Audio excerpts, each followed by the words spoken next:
Entendido.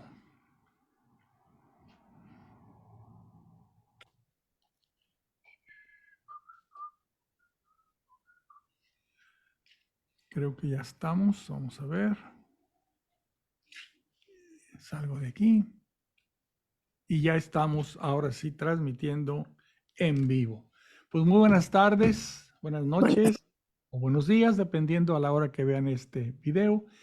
Les agradezco que se hayan conectado. Ya somos 3, ya hay el quórum necesario. Entonces vamos a empezar el día de hoy, o no vamos a empezar, vamos a continuar con la epístola de San Pablo a los romanos.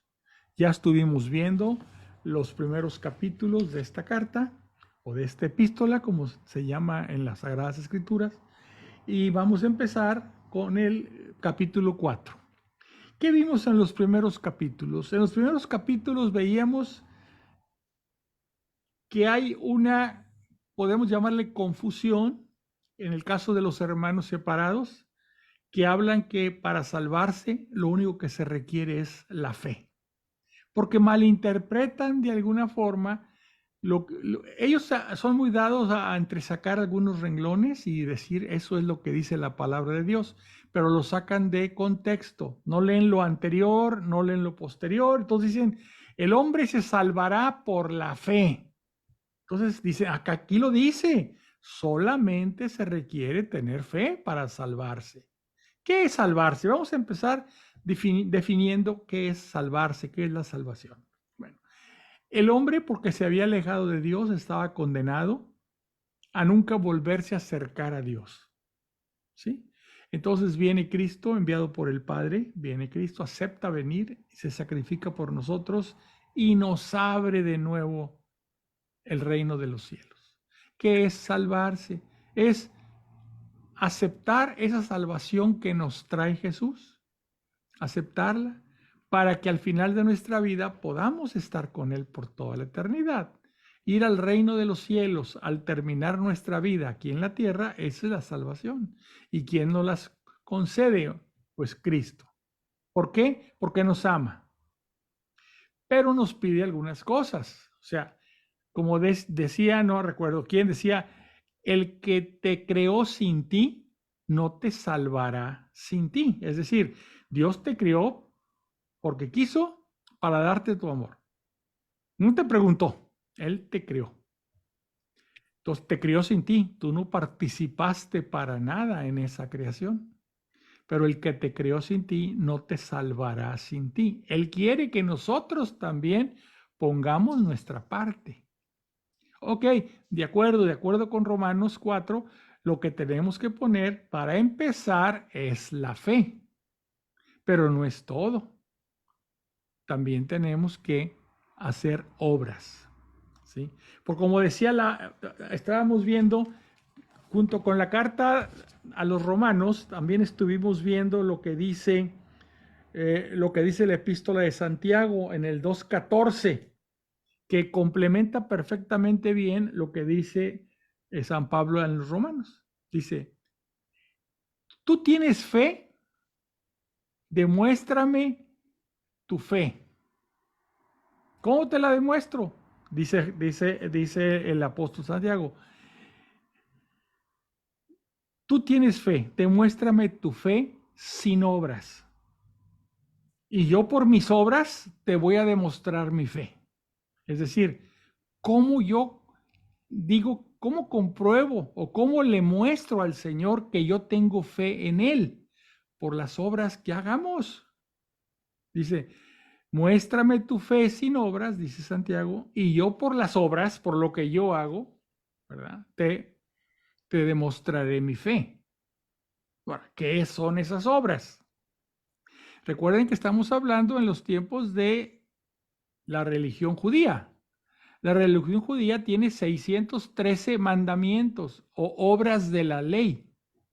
613 cosas que el judío para salvarse tiene que cumplir, mandamientos. Entonces, a eso se refiere, a las obras de la ley.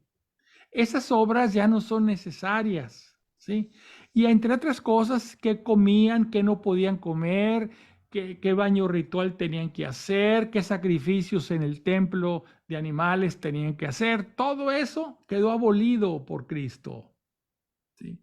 Él nos salva porque quiere salvarnos, no por las obras de la ley, pero nos pide otro tipo de obras, nos pide obras de misericordia y nos las pone en sus evangelios, en el evangelio. Dar de comer, dar de beber, vestir, etcétera. Tener compasión del prójimo. Esas son las obras que Él quiere. La compasión de nosotros por el prójimo. Las obras de misericordia, materiales y espirituales, como habla el catecismo, ¿verdad? Bueno, entonces nosotros nos vamos a salvar porque creemos en Él. La fe en Cristo nos abre la puerta, pero tenemos que poner de nuestra parte las obras de misericordia. Porque dice también este mismo apóstol Santiago, dice, la fe sin obras está muerta.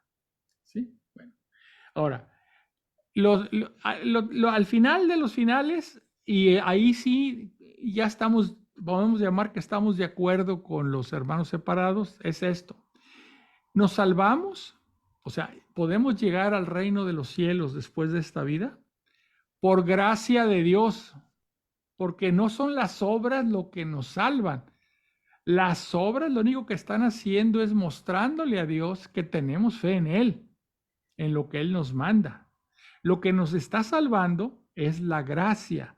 Uno de los puntos de la doctrina protestante, entre otros, ya vimos que decía solo Biblia, otro dice solo fe, pero al final de alguna forma lo componen porque dicen ellos, solo gracia. Y efectivamente somos salvados por la gracia de Dios. Es un don gratuito. Nada de lo que hagamos será suficiente para alcanzar esa salvación que esperamos al final de nuestra vida. Es por gracia de Dios. Pero la fe es lo que nos acerca a esa gracia. ¿Sí? ¿Y cómo le demostramos al Señor que tenemos fe en Él? Por las obras que hagamos. Entonces se requieren la salvación viene de tres, la conjunción de tres. La gracia, porque Él quiere, ¿sí? La fe, porque creyendo en Él tenemos abierta la puerta, y las obras, ¿verdad? Entonces, eso lo estuvimos viendo en los capítulos primeros, del 1 al 3, en la epístola a los romanos. Vamos a continuar ahora con el 4.1, ¿sí? Pero antes, pues como siempre, vamos a rezar la oración. Permítame tantito. ¿Alguien quería entrar? Aquí está ya. Bueno, Alejandro, bienvenido, buenas noches. Pues llegas a tiempo para la oración, vamos a compartir la oración, la voy a decir, ustedes por favor en su corazón me la siguen. Primero que nada, nos vamos a poner en la presencia del Señor, en el nombre del Padre, y del Hijo, y del Espíritu Santo. Amén. Ven Espíritu Creador, visita las almas de tus fieles, llena de la divina gracia, los corazones que tú mismo has creado. Tú eres nuestro consuelo, don de Dios Altísimo, fuente viva, fuego, caridad y espiritual unción. Tú derramas sobre nosotros los 7 dones, tú el dedo de la mano de Dios, tú el prometido del Padre, pones en nuestros labios los tesoros de tu palabra. Enciende con tu luz nuestros sentidos, infunde tu amor en nuestros corazones y con tu perpetuo auxilio fortalece nuestra frágil carne. Aleja de nosotros al enemigo, danos pronto tu paz. Siendo tú mismo nuestro guía, evitaremos todo lo que es nocivo. Por ti conozcamos al Padre y también al Hijo, y que en ti, que eres el Espíritu de ambos, creamos en todo tiempo. Gloria a Dios Padre y al Hijo que resucitó de entre los muertos, y al Espíritu Consolador por los siglos de los siglos. Amén. Amén. Entonces, volviendo al tema, estamos viendo Romanos 4.1. Ya vimos que se requiere la fe, pero también se requieren las obras. Y no son las de la ley, son las obras de misericordia. ¿Sí? Bueno, vamos a ver 4.1. Permítanme compartirles el 4.1. Y otra forma de comprobar que tenemos fe es la obediencia. Si le decimos a Dios que creemos en Él, le decimos a Jesús que creemos en Él, pues debemos de hacer lo que Él nos manda, porque creer en Él y hacer lo que nos da la gana, o no hacerle caso a lo que Él nos está pidiendo, pues eso no es tener fe. Entonces vamos a ver aquí algunos, aquí llaman argumentos bíblicos de cómo en diferentes casos, ¿verdad? Al obedecer a Dios, se estaba teniendo fe en Él, ¿verdad? Tener justicia, dice aquí. Justicia es darle a Dios lo que le corresponde a Dios. Eso es justicia. Y al prójimo lo que le corresponde al prójimo. Si Dios te ordena algo, ¿sí? Y tú le crees, pues estás teniendo justicia. Le estás dando a Dios lo que debes darle a Dios, que es la obediencia. ¿Sí? Entonces vamos a ver en Romanos 4. Dice, Abraham justificado por su fe. Sí, pero esa fe fue a base de que él obedeció. Vamos a ver. La obediencia fue lo que lo justificó. ¿Qué es justificar? Es cuando ustedes, eh, vamos a hablar de un caso de chamacos en la escuela, ¿verdad? Van a faltar a clases por un hecho, pues algo que se puede considerar que es importante, ¿verdad? Van a faltar a clases. El maestro le dice, tráeme una justificación. ¿No vas a venir mañana? Tráeme una justificación. ¿Justifica por qué? Esa es la justificación que estamos hablando aquí. Tú dices que tienes fe, justifícame que tienes fe. ¿Cómo te justifico que tengo fe? Obedeciéndote. Vamos a ver. Dice aquí, ¿qué diremos pues de Abraham, nuestro padre, según la carne? Si Abraham obtuvo la justicia por las obras, tiene de qué gloriarse, mas no delante de Dios. Volvemos a lo mismo. Cuando se lee, si Abraham tuvo justicia por las obras, tiene de qué gloriarse, mas no delante de Dios. Las obras de que está hablando aquí son las obras de la ley judía, los 613 mandamientos. Por haber tenido justicia porque las cumpliste, no tienes por qué gloriarte. ¿Sí? Si así fuera, si tú la salvación la tienes porque cumpliste las 600 obras que te dice la ley judía, ¿sí? Entonces, no puedes tú decir que la justicia, o sea, la salvación la tuviste por eso. Perfecto. Si Abraham obtuvo la justicia por las obras, tiene de qué gloriarse, o sea, sí, pero no es cierto, mas no delante de Dios. En efecto, la escritura dice, creyó Abraham en Dios y le fue reputado como justicia. O sea, Abraham creyó en Dios y lo obedeció. Y debido a eso, pues se justificó ante él. Dice, aquí me venga, no sé qué pasó, permítame. Aquí está. Al que trabaja no se le cuenta el salario como favor, sino como deuda. En cambio, el que sin trabajar cree en aquel que justifica al impío, su fe se le reputa como justicia. ¿Qué quiere decir esto? Ok, vamos a regresar aquí para ver, dice antes. Dice aquí, en efecto, la escritura dice, creyó Abraham en Dios y le fue reputado como justicia. Por haber creído en Dios, estás dándole a Dios lo que le corresponde a Dios. Al que trabaja no se le cuenta el salario como favor, sino como deuda. Es decir, cuando trabajas, en este caso estamos hablando de que trabajas para Dios, lo que él dice aquí, el que trabaja no se le cuenta el salario como favor, sino como deuda. Es decir, si tú estás trabajando para alguien, ¿sí?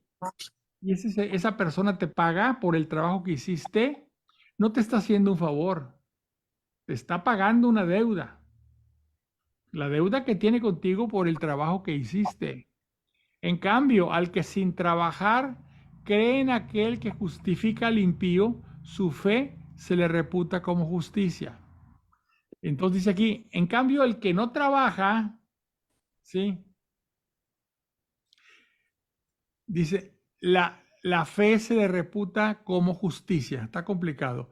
cree en aquel que justifica, dice, en cambio, al que sin trabajar cree en aquel que justifica al impío. ¿Quién es el que justifica al impío? Dios. Dios es el que limpia del mal a las personas para justificarlas y poderlas salvar. Entonces, el que sin trabajar, cualquier persona, pero cree en Dios, ¿sí? Esa fe se le reputa como justicia.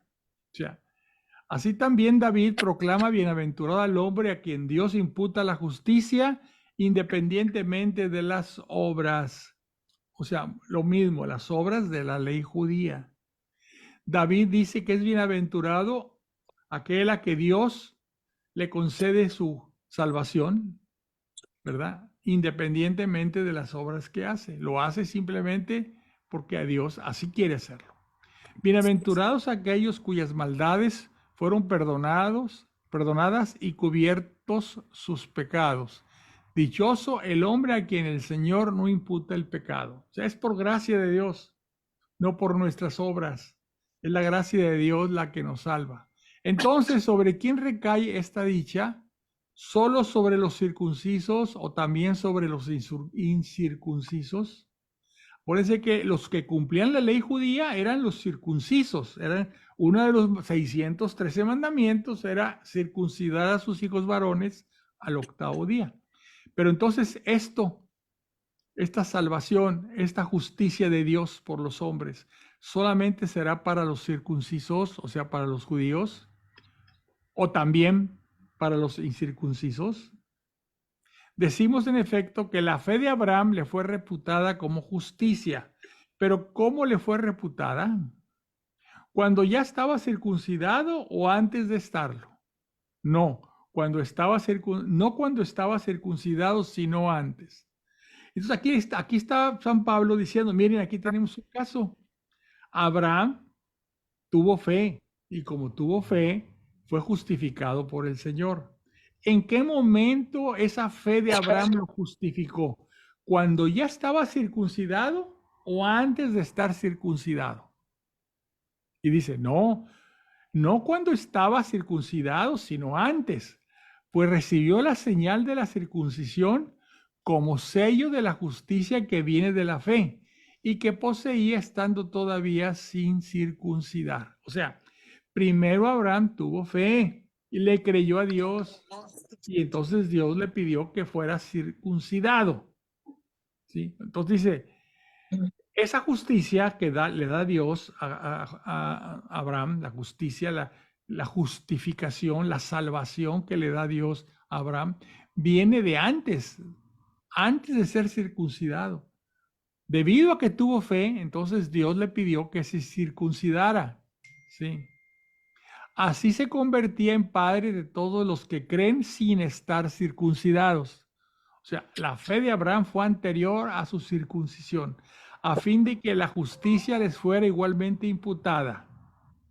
Pero también es padre de los circuncidados que no se contentan con la circuncisión, sino que siguen además las huellas de la fe que tuvo nuestro padre Abraham antes de la circuncisión. O sea, aquí lo que está diciendo es también, ok, él tuvo fe antes de ser circuncidado, ¿sí? Pero también él es padre tanto de los circuncidados como de los no circuncidados, ¿sí? Aquí lo dice. Así se convertía en padre de todos los que creen sin estar circuncidados. O sea, los que no son judíos, pero que tienen fe. ¿Sí? Y también es padre de los circuncidados que no se contentan con haber sido circuncidados, sino que tienen fe. ¿Sí? Dice que siguen además las huellas de la fe que tuvo nuestro padre Abraham antes de la circuncisión. O sea, Abraham es padre de los judíos y de los no judíos, de los circuncidados y de los no circuncidados. Es por eso decimos que es nuestro padre en la fe. Él primero tuvo fe y luego Dios le ordenó la circuncisión, como una huella, como un símbolo de que tiene fe. ¿Sí? Bueno, seguimos. En efecto, si Abraham y su posteridad recibieron la promesa de ser herederos del mundo, no fue por la ley, La ley es la que establecía los 613 mandamientos, la ley judía, sino por la justicia que viene de la fe. O sea, lo que nos salva es la justicia, la gracia de Dios. Esa gracia, ¿cómo viene? Por la fe. Primero hay que tener fe para que tengamos para que recibamos esa justicia o esa gracia de Dios. Porque si ser herederos dependiese de la ley, porque si ser herederos dependiese de la fe carecería de objeto y la promesa quedaría abolida. O sea, si lo que nos salvara fuera cumplir lo que dice la ley, no se requeriría fe. Y entonces dice, y la promesa quedaría abolida. Aquella promesa que nos hizo Dios de que nos iba a salvar, quedaría abolida, porque lo que nos salva es la ley, ya no la fe, ni la promesa que nos habían hecho de que íbamos a ser salvados. Además, la ley provoca la ira divina.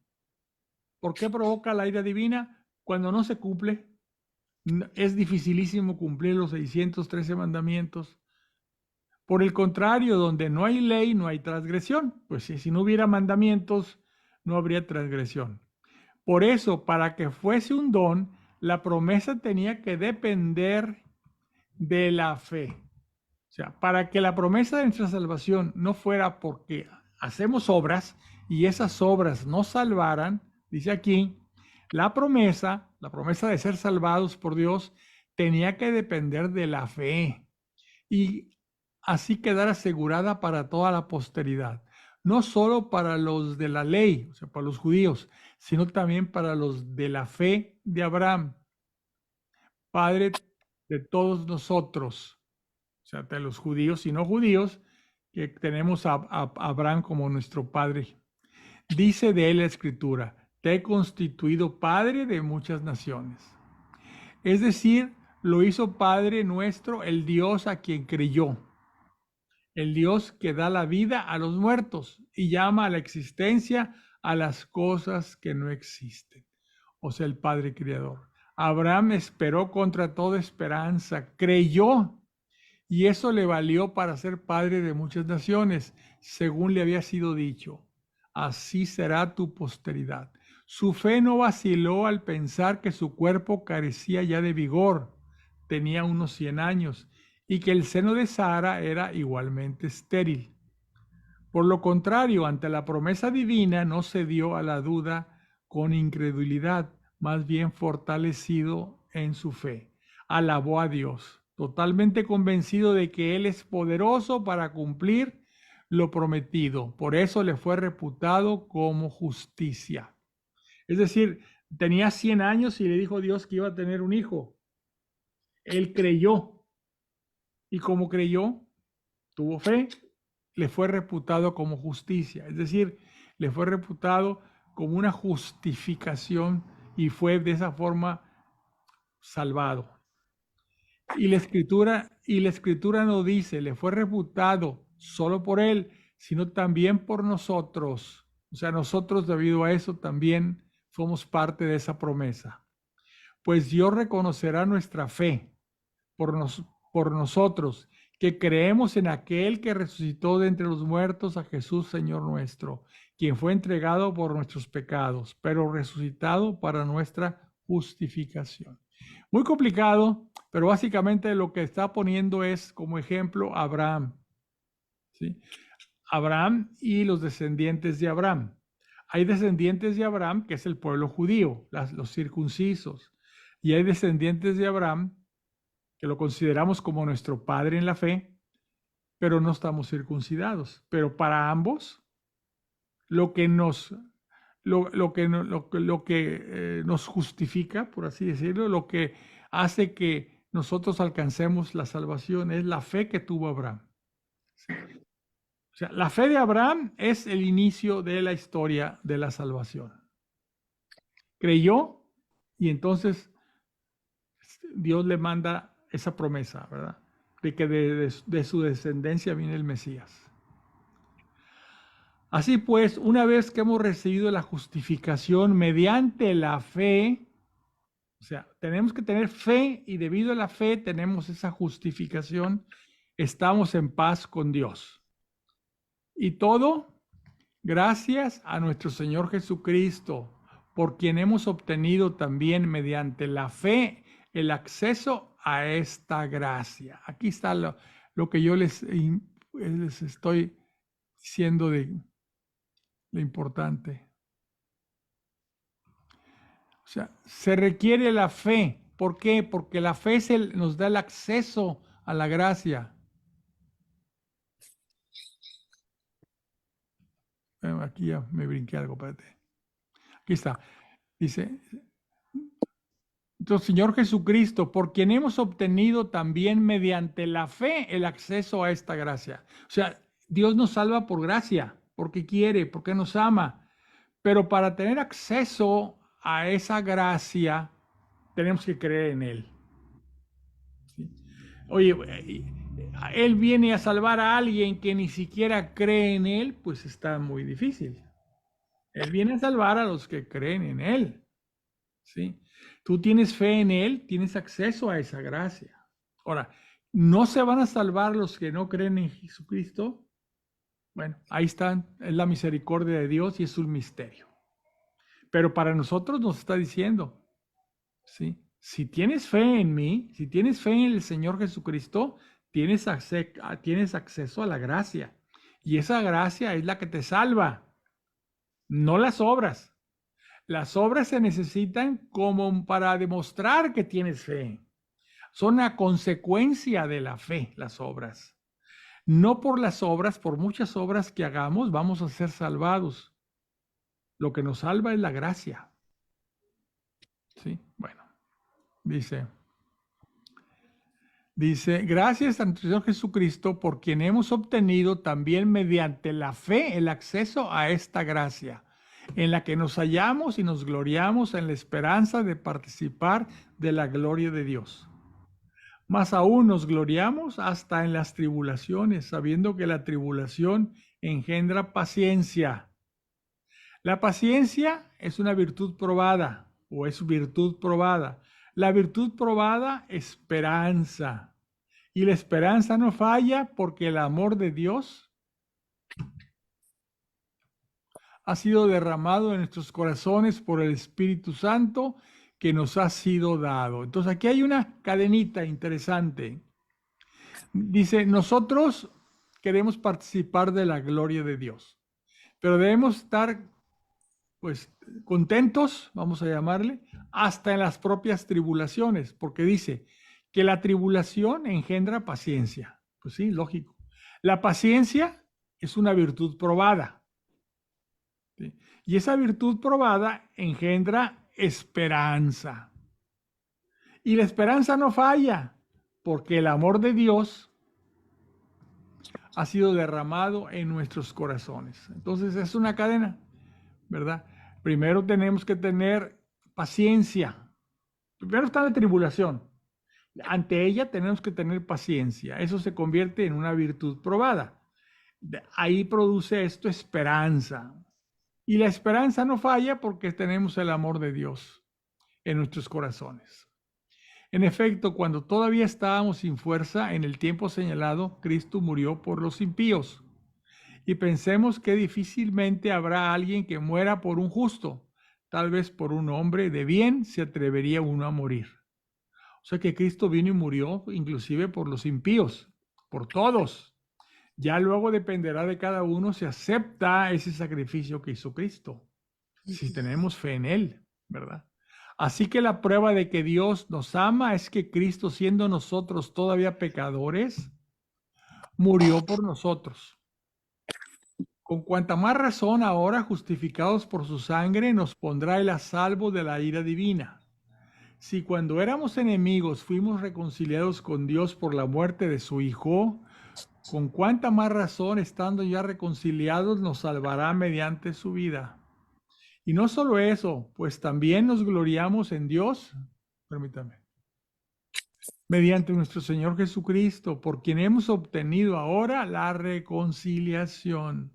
O sea, Cristo Jesús fue el que nos reconcilió con el Padre. Nosotros habíamos ofendido al Padre y el que nos reconcilia es Cristo. ¿Sí? Adán y Jesucristo. Por un hombre entró el pecado en el mundo, o sea, por Adán y Eva. Y por el pecado entró la muerte. Y así la muerte alcanzó a todos los hombres, puesto que todos pecaron. O sea, entró el pecado por Adán y todo el mundo empezó a pecar. Ciertamente hubo pecado en el mundo antes de la llegada de la ley judía, pero el pecado no puede imputarse cuando no hay ley. O sea, los 613 mandamientos de la ley judía. Con todo, desde Adán hasta Moisés reinó la muerte. Pues sí, aún sobre aquellos que no cometieron un pecado semejante al de Adán, el cual es figura del que habría de venir. Pero con el don no sucede como con el delito, pues si por el delito de uno murieron todos, o sea, la muerte del alma, la muerte por el pecado, con cuanta más razón se han desbordado sobre todos la gracia de Dios y el don otorgado por la gracia de un hombre, Jesucristo. O sea que la muerte y el pecado entraron en el mundo por Adán. Bueno, pues ahora ahora Jesucristo, la gracia de Jesucristo es lo que viene a justificarnos con el Padre. Además, no sucede con el don de Dios como con las consecuencias del pecado de uno solo, porque el juicio partiendo de un pecado llegó a la condenación, mas la obra de la gracia partiendo de muchos delitos se resuelve en justificación. En efecto, si por el delito de un hombre reinó la muerte, con cuanta más razón los que reciben en abundancia la gracia y el don de la justicia reinarán en la vida por uno, por Jesucristo. Así pues, como el delito de uno atrajo sobre todos los hombres la condenación, así también la obra de justicia de uno, o sea, de Jesús, procura a todos la justificación que da la vida. En efecto, así como por la desobediencia de un hombre todos fueron constituidos pecadores, así también por la obediencia de uno todos serán constituidos justos. Aquí hay algo importante, está hablando de que por el pecado de Adán, ¿sí? O sea, un dogma de nuestra iglesia, un dogma de nuestra fe católica es que tuvimos unos primeros padres, Adán y Eva, ¿sí? Y que Adán y Eva pecaron y perdieron la gracia divina que tenían al estar en el paraíso y fueron expulsados del paraíso. Y así fue como entró la muerte y el pecado en el mundo, ¿sí? Bueno, entonces dice, por el pecado de uno, estamos hablando de la pareja Adán y Eva, entró la muerte y el pecado en el mundo. Hay teorías que dicen que no, Adán y Eva no existieron. Era un grupo de hombres lo que había en un principio. No era simplemente una pareja, había muchos hombres, ¿sí? Entonces, si así fuera, entonces aquello que dice aquí la Sagrada Escritura, que por la desobediencia de uno entró la muerte, pues no se cumpliría. Porque aquí lo que está diciendo es que pecó un hombre, el primer hombre pecó, y por ese pecado del primer hombre entró la muerte y en el mundo, ¿verdad? ¿Y qué pasa? No, es que no, eso de Adán y Eva es una metáfora. La humanidad no empezó con una primer pareja, la humanidad empezó, pues acuérdense la evolución, había un grupo, el Homo erectus, etcétera, etcétera, y ese primer grupo de hombres que se fueron desarrollando fueron los que en un momento dado dieron origen a esta humanidad la que puebla o pobla la tierra, ¿verdad? Pero no, la iglesia no reconoce eso, inclusive hay una encíclica del Papa Pío XII que en 1950 la hizo, que se llama Humanis Generis, que dice que no, es un dogma de fe pensar que hubo un primer hombre y una primera mujer, y que de ese primer hombre, que entonces la Sagrada Escritura le llama Adán, y una primera mujer, que la Sagrada Escritura le llama Eva, fueron los que pecaron. Y fueron los que a través de ellos entró en el mundo el pecado y Entonces ahí fue donde Jesús, o perdón, donde el Padre Dios hizo su promesa. Cuando maldice a la serpiente y le dice, enemistad pondré entre ti y la mujer, entre tu descendencia y su descendencia. Él te pisará la cabeza mientras acechas tú su calcañar. Estaba dando a entender que la descendencia de la mujer, que es la Santísima Virgen María, y el descendiente es Cristo, Jesús, él iba a vencer al demonio, ¿sí? Nos iba a traer la salvación. La muerte y el pecado que había entrado del mundo, él lo iba a aplastar y nos iba a venir a salvar. Pero que todo, así como dice aquí claramente, voy a regresarme ahí. El 17, en efecto, si por el delito de un hombre reinó la muerte, o sea, un hombre fue como entró la muerte, ¿sí? Esto, dice, la gracia y el don de la justicia reinarán en la vida por uno, por Jesucristo.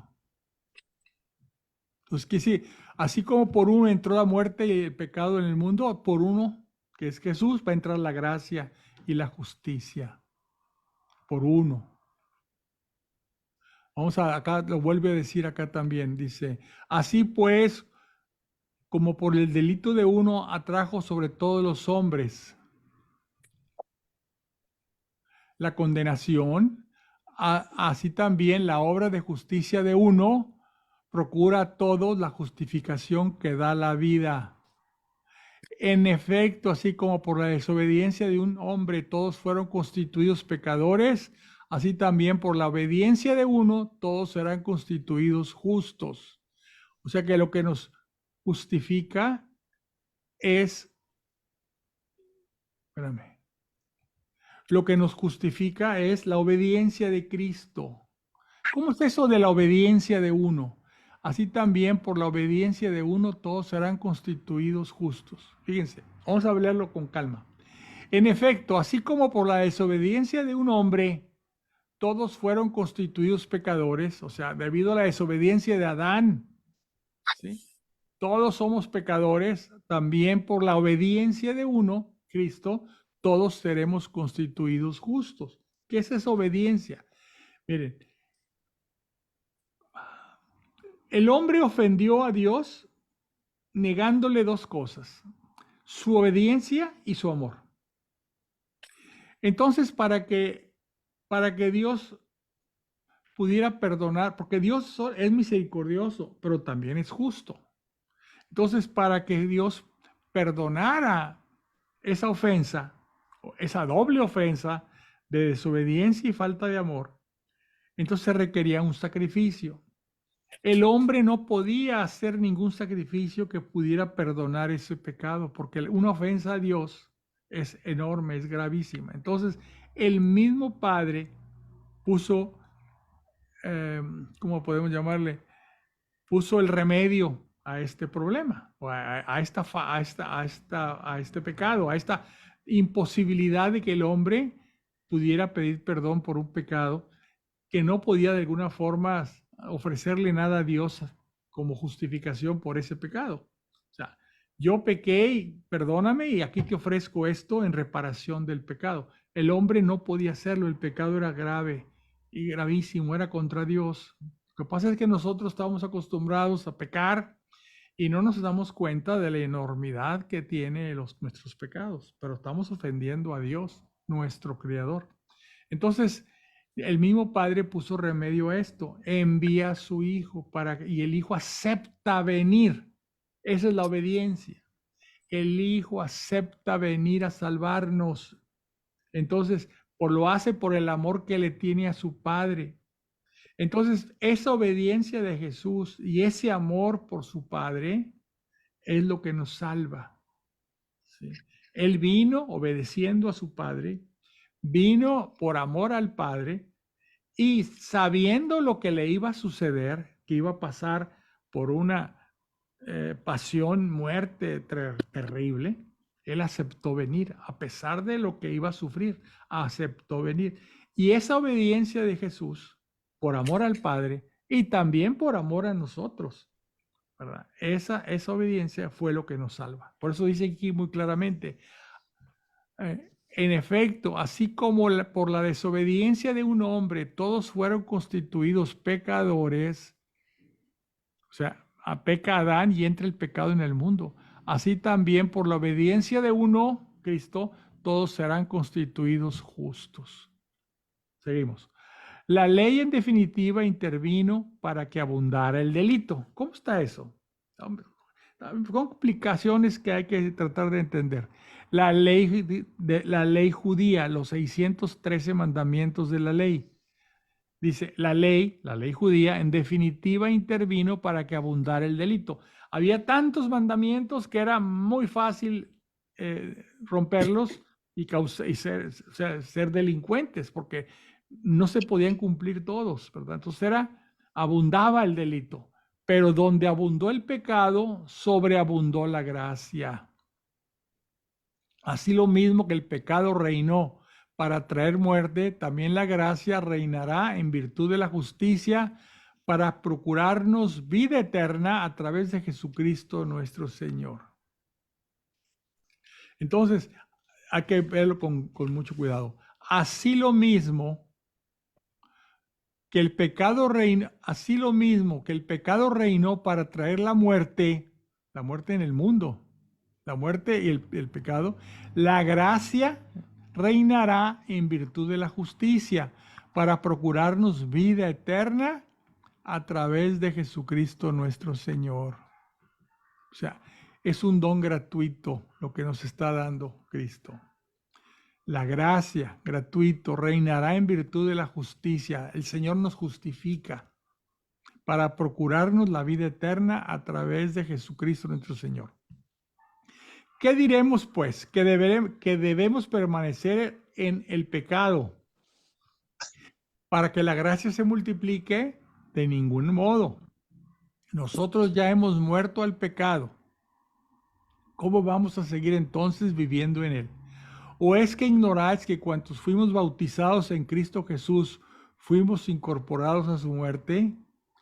Por medio del bautismo fuimos pues sepultados con él en la muerte, a fin de que al igual que Cristo resucitó de entre los muertos, mediante la portentosa actuación del Padre, así también nosotros vivamos una vida nueva.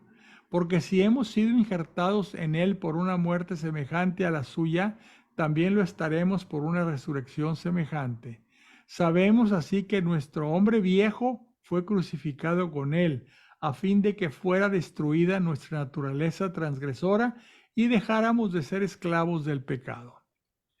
Pues el que está muerto queda libre del pecado. Y si hemos muerto con Cristo, creemos que también viviremos con él. Pues sabemos que Cristo, una vez resucitado de entre los muertos, ya no vuelve a morir y que la muerte carece ya de poder sobre él. Su muerte implicó morir al pecado, de una vez y para siempre, mas su vida es un vivir para Dios. En consecuencia, también vosotros debéis consideraros muertos al pecado y vivos para Dios en Cristo Jesús. Así que no permitáis que el pecado reine en vuestro cuerpo mortal. De ese modo no acataréis sus deseos. Y no convirtáis vuestros miembros en instrumentos de injusticia al servicio del pecado. Ofreceros más bien a Dios como si fueseis muertos que han vuelto a la vida, y que vuestros miembros como instrumentos de justicia al servicio de Dios. Pues el pecado no volverá a dominaros, ya que no estáis a merced de la ley, sino bajo la gracia de Dios. Entonces, ¿qué? Si ya no estamos a merced de la ley, sino bajo la gracia, ¿podemos pecar? De ningún modo. ¿No sabéis que si os ofrecéis a alguien para obedecerle, os hacéis esclavos de ese a quien obedecéis? Así la esclavitud del pecado conduce a la muerte y la obediencia a Dios a la justicia. Pues gracias a Dios, vosotros que eras esclavos del pecado, habéis obedecido de corazón al modelo de doctrina que habéis recibido. Y liberados del pecado, os habéis hecho esclavos de la justicia. Hablo en términos humanos en atención a vuestra flaqueza natural, Pues del mismo modo que ofrecisteis vuestros miembros como esclavos a la impureza y a la maldad para obrar el mal, ofrecedlos ahora a la justicia para una vida de santidad. Verdad es que cuando erais esclavos del pecado eras libres en lo referente a la justicia. Pero ¿qué frutos cosechasteis entonces de todo aquello que ahora os avergüenza y cuyo fin es la muerte? Pero ahora libres ya del pecado y esclavos de Dios, dais frutos de santidad, cuyo fin es la vida eterna. El salario del pecado es la muerte, pero el don de Dios es la vida eterna, unidos a Cristo Jesús, unidos a Cristo Jesús, Señor nuestro.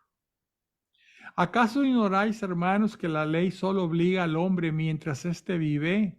Hablo a quienes entienden de leyes. Así la mujer casada está sujeta por ley a su marido mientras éste vive, mas una vez muerto el marido, se ve libre de la ley del marido. Por eso, mientras vive el marido, será considerada adúltera si se une a otro hombre, pero cuando muere el marido, queda libre de la ley, de forma que no es adúltera si se une a otro.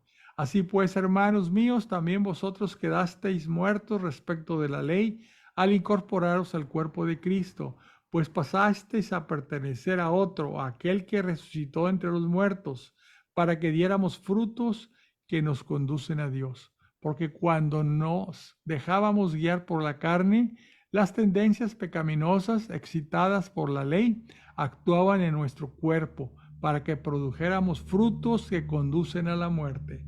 Ahora, sin embargo, hemos quedado emancipados de la ley, muertos a todo lo que nos tenía aprisionados, de modo que podamos servir según un espíritu nuevo, no según un código anticuado.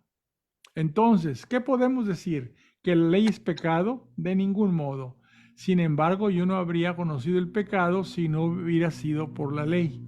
Seguro que yo habría ignorado qué es la concupiscencia si la ley no dijera, no te deis a la concupiscencia. Mas el pecado, aprovechándose del precepto, suscitó en mí toda suerte de concupiscencias, pues sin ley el pecado estaba muerto. Hubo un tiempo en que viví sin ley, pero cuando apareció el precepto cobró vida el pecado, y yo acabé muriendo. Y resultó que el precepto destinado para dar vida me causó muerte, porque el pecado, aprovechándose del precepto, me sedujo y por él me dio muerte. Así que la ley en sí misma es santa y santo el precepto, y justo y bueno. Entonces, ¿se ha convertido lo bueno en muerte para mí? De ningún modo. Es que el pecado, para parecer como tal, se sirvió de una cosa buena, para procurarme la muerte. Es decir, que el pecado ejerció todo su poder de pecado valiéndose del precepto. Bueno, vamos a ver si podemos ver aquí. Porque está complicado para estarlo leyendo y... aquí está. Permítame. Acá está. Vamos a irnos a esta parte que está más entendible. En efecto, todos los que se dejan guiar por el Espíritu de Dios son hijos de Dios, del Espíritu Santo. Y vosotros no habéis recibido un espíritu de esclavos para recaer en el temor. Antes bien, habéis recibido un espíritu de hijos adoptivos que nos hace exclamar, Abba, Padre.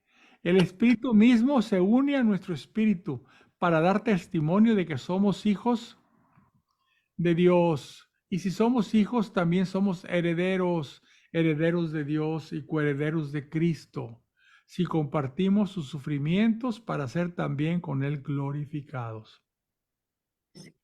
Soy consciente de que los sufrimientos del tiempo presente no se pueden comparar con la gloria que se ha de manifestar en nosotros. Incluso la creación espera ansiosa y desea vivamente el momento en que se revele nuestra condición de hijos de Dios. La creación, en efecto, fue sometida a la caducidad, no espontáneamente, sino por voluntad de aquel que la sometió, pero la tiene ella la esperanza de verse liberada de la esclavitud de la corrupción para participar en la gloriosa libertad de los hijos de Dios. Aquí hay una enseñanza muy interesante. nosotros tenemos sufrimientos en el tiempo presente. La vida actual y toda la vida a través de la historia de la humanidad, pues hay sufrimientos. No es una vida libre de sufrimientos, pero aquí nos da una enseñanza, ¿sí? Estos sufrimientos no se pueden comparar con la gloria que nos espera. O sea, eso es algo que nos debe dar, ¿cómo podemos llamar? Esperanza, nos debe de dar tranquilidad. Estos sufrimientos que estoy teniendo no se comparan con lo que viene de gloria para nosotros. ¿Sí? O sea, nosotros es que esta persona sufre mucho o ha sufrido mucho o está sufriendo mucho. Bueno, hay que darle ánimo y decirle, mira, lo que estás sufriendo aquí, sí, está difícil, pero no se compara con lo que es la gloria que viene para ti. Hay que darle ese ánimo. Aquí nos los dice, ¿sí? Los sufrimientos del tiempo presente no se pueden comparar con la gloria que se ha de manifestar en nosotros. Es una enseñanza. La segunda enseñanza. Incluso la creación espera ansiosa y desea vivamente el momento en que se revele nuestra condición de hijos de Dios. La creación, en efecto, fue sometida a la caducidad, no espontáneamente, sino por voluntad del que la sometió. Pero la tiene ya la esperanza de verse liberada de la esclavitud de la corrupción para participar en la gloriosa libertad de los hijos de Dios. Fíjense bien, la naturaleza, o sea, ¿cómo puede ser? Todo lo que nos rodea, que es la creación, ¿verdad? Los mares, los ríos, toda la vegetación, los animales, etcétera, todo eso también sufrió por la caída del hombre. Era una naturaleza armonizada, ¿verdad? Todo era para que el hombre viviera sin esos, lo que llamamos ahora los desastres naturales, ¿verdad? La creación dice, pues también sufre por este pecado del hombre, también la creación está sufriendo de corrupción. Y entonces así también esa creación espera que el hombre alcance la libertad, que alcance la salvación, para también ellos verse ya liberados, la naturaleza verse liberada. Todo lo que sucede en la naturaleza de que hay desastres naturales, pues se debe a que la naturaleza estaba haciendo era una cosa armónica, se rompió esa armonía. ¿Sí? Entonces dice aquí que dice, la tiene ella la esperanza de verse liberada de la esclavitud de la corrupción para participar en la gloriosa libertad de los hijos de Dios. O sea, quiere la naturaleza, el mundo entero, no solamente la humanidad, el mundo entero, la creación entera quiere que alcancemos esa libertad, que alcancemos la salvación. Dice aquí, pues sabemos que la creación entera vive gimiendo hasta el presente y sufre dolores de parto. O sea, quiere salvarse. La creación también quiere que el hombre se salve y venga Cristo a reinar nuevamente. ¿Sí? Ahora, ¿qué dice aquí? Porque nuestra salvación está relacionada con la esperanza. Esperamos ser salvados. En efecto, si esperamos algo que se ve, eso no es esperanza. Pero, pues, ¿cómo es posible esperar una cosa que se ve? O sea, cuando decimos que tenemos esperanza, es porque estamos esperando algo que no se ve. ¿Sí? La salvación. Pero si esperamos lo que no vemos, hemos de aguardar con paciencia. De igual manera, el Espíritu viene también en ayuda de nuestra flaqueza. Como nosotros no sabemos pedir como conviene, el Espíritu mismo intercede por nosotros con gemidos indescriptibles. O sea, nosotros pedimos algo a Dios, al Padre o al Hijo, y no sabemos pedir lo que nos conviene. Estamos pidiendo cosas que para nosotros eso es lo que necesitamos, eso es lo que nos va a hacer felices, eso es lo que va a resolver nuestros problemas, pero el Espíritu Santo viene en nuestro auxilio. ¿Por qué? Porque nosotros no sabemos pedir. Entonces, por eso siempre que pidamos, pidamos en el nombre del Padre, del Hijo y del Espíritu Santo. El Espíritu Santo intercede por nosotros y nos va a dar lo que nos conviene. Fíjense cómo dice.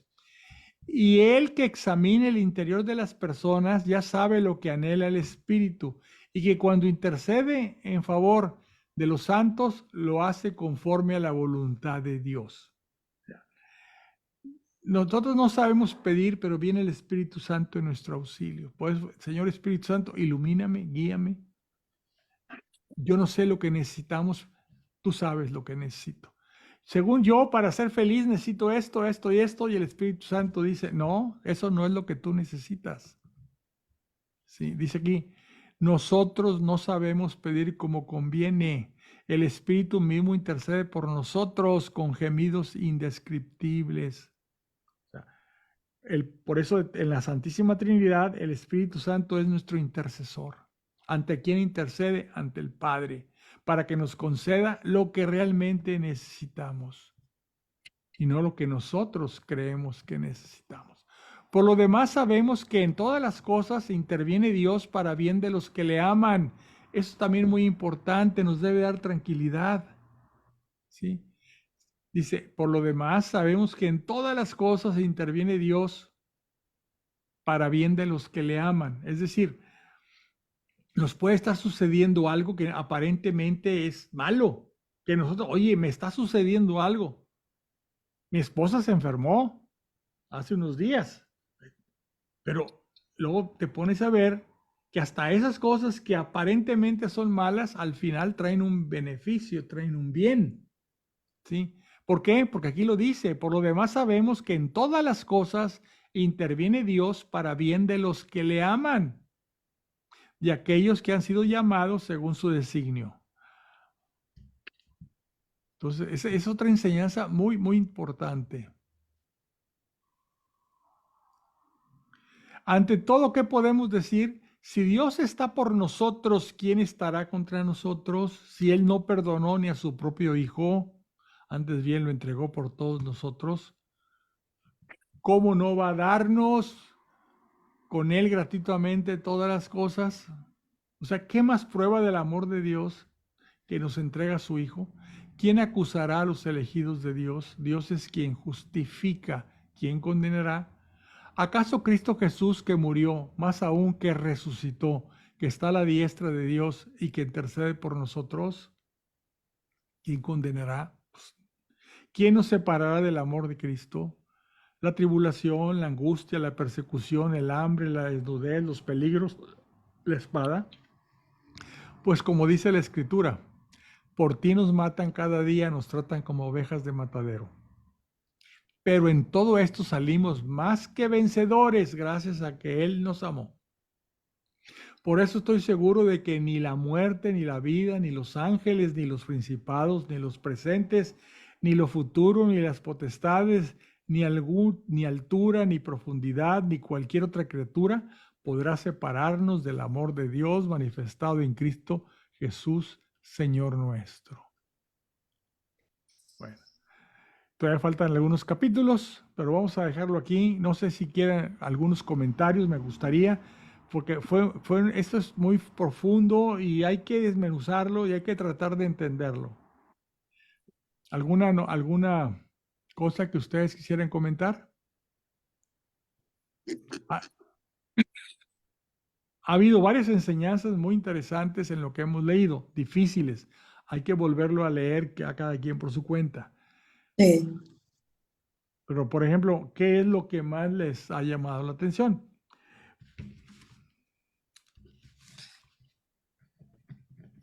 Por ejemplo, aquello que nosotros vemos como la naturaleza está descontrolada. Y hablamos del cambio climático. No, lo que pasa es que también la caída del hombre afectó también a la naturaleza. Está desbalanceada, está desarmonizada. Dios no creó una naturaleza como la que estamos viviendo actualmente. Cuando Él creó la naturaleza, la creó en armónica. Pero cae el hombre en el pecado, entra la muerte y se descompone la creación. Y así como el hombre está esperando ser redimido por Dios, que venga Cristo a salvarlo. La naturaleza también quiere que los hombres ya se salven para que vuelva a reinar la armonía. Recuerden que en el Apocalipsis dice que viene un nuevo cielo y una nueva tierra, ¿verdad? Vuelve a ser la armonía que debería de haber sido o que era en el inicio. Esa es una enseñanza muy interesante. La otra es, si Dios está con nosotros, ¿quién contra nosotros? O sea, nos podrán castigar, nos podrán hacer meter a la cárcel, lo que ustedes quieran, pero no perderemos jamás el amor de Dios por nosotros. Hay muchas enseñanzas que hoy las estuvimos viendo. Es importante leerla por nuestra cuenta, ¿verdad? No sé qué otro comentario quisieran ustedes hacer. Hubo muchas cosas importantes, ¿verdad? No, no, muy interesante todo, muy bien. Sí, O sea, pero irlo leyendo despacio va uno sí, como que, porque es difícil, es difícil. O sea, todo lo que hemos leído es difícil. Permítanme. claro, Por ejemplo, vamos a quedarnos aquí en el 9. que fueron 3 capítulos, 6, 7 y 8. 4, 5, 6, 7 y 8. Pero muy complicados. A ver, por ejemplo aquí. Nos da esperanza y tranquilidad. El 18. Soy consciente de que los sufrimientos del tiempo presente no se pueden comparar con la gloria que se ha de manifestar en nosotros. Es otra. Tranquilos, estamos sufriendo, pero viene una gloria muy superior. Esa es la ventaja del que cree en Dios. El que es ateo y está sufriendo en este mundo, no tiene esta esperanza, no tiene decir, es que yo cuando ya haya pasado este sufrimiento voy a estar con Dios, gozando de la gloria de Él y la tranquilidad y el amor de Él. No lo tienen. Nosotros como creyentes sí. Soy consciente de que los sufrimientos del tiempo presente no se pueden comparar con la gloria que se ha de manifestar en nosotros. ¿Sí? Y luego habla de lo de la creación, ¿verdad? Que está sufriendo la creación. Dice aquí, dolores de parto. ¿Sí? Y luego Oye, viene la otra. No sabemos rezar, no sabemos pedirle a Dios lo que nos conviene. De igual manera, el Espíritu viene también en ayuda de nuestra flaqueza. Como nosotros no sabemos pedir como conviene, el Espíritu mismo intercede por nosotros con gemidos indescriptibles. En este capítulo 8 está tremendo todo lo que hay que aprender ahí. Todo eso está en el capítulo 8. ¿Sí? capítulo 8. Aquí también, el 28. Por lo demás, sabemos que en todas las cosas interviene Dios para bien de los que le aman. También, no, este capítulo 8 está tremendo. Los anteriores se confunde uno y le da vueltas, pero aquí San Pablo en este capítulo 8 nos avienta unas enseñanzas tremendas, tremendas, ¿sí? Ante esto, ¿qué podemos decir? Si Dios está por nosotros, ¿quién estará contra nosotros? Si Dios no perdonó a su propio Hijo, no perdonó a su propio Hijo, ¿cómo no va a darnos con Él gratuitamente todas las cosas? El amor de Dios. ¿Sí? Entonces, ese capítulo 8 es, si dijéramos hay que releerlo de la carta, léanse el 8 otra vez. El capítulo 8 está de primera. Hay mucho que aprender ahí. De los anteriores, pues le da muchas vueltas a lo de la gracia, la justificación, las obras y demás. Si quisiéramos resumirlo, lo de los capítulos anteriores es, lo que nos salva es, la salvación es un don gratuito de Dios, porque Él quiere salvarnos, no por méritos de nosotros. Punto. Segundo, ¿cómo tenemos acceso a esa gracia, a ese don de la salvación? Mediante la fe. Hay que creer en Él y entonces es la entrada para poder recibir esa gracia. Y luego las obras. Las obras son consecuencia de esa gracia y de la fe. ¿Sí? Debido a que tenemos fe en Él, hacemos esas obras de misericordia. Enséñame tu fe sin obras, decía aquí está el Santiago en el 2:14. Enséñame tu fe sin obras, yo te enseño por las obras mi fe. ¿Y cuáles son esas obras? Las obras de misericordia. Las obras que no nos salvan o que no tienen nada que ver con la salvación, y por más que las hagamos, eso no nos va a traer la salvación, son las obras de la ley judía, los 613 mandamientos. Las otras obras, las obras de misericordia, lo que están es mostrándole a Dios y mostrándole a nuestro prójimo que tenemos fe en Él. ¿Sí? Bueno, vamos a entonces a dejarlo aquí. Vamos a volver, vamos al próximo, de este lunes al otro, vamos a ver los capítulos que faltan algunos, ya para acabar. Esta es una carta que tiene una epístola de San Pablo, momentos difíciles de entender, pero momentos muy fáciles de entender, ya lo vieron ustedes. ¿Sí? Bueno, el próximo lunes 11 lo que vamos a es continuar el libro de Samuel, el segundo libro de Samuel. Les agradezco que se hayan conectado, les deseo paz y bien y nos veremos Dios mediante el próximo lunes. Gracias. Buenas, Hasta luego. buenas noches. Buenas noches.